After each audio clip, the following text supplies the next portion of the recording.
Today, we're making a refreshing matcha latte with the HiBREW H1B Coffee Machine. First, fill the water tank to ensure a smooth brewing process. Then, turn the HiBREW H1B Coffee Machine on and allow it to preheat.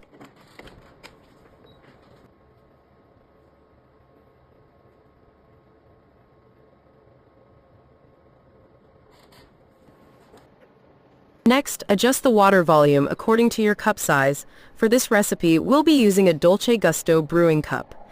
Add a matcha capsule into the cup. Insert it into the machine and start the extraction. Once the process is complete, sit back and enjoy your delicious matcha latte made effortlessly with the HiBREW H1B.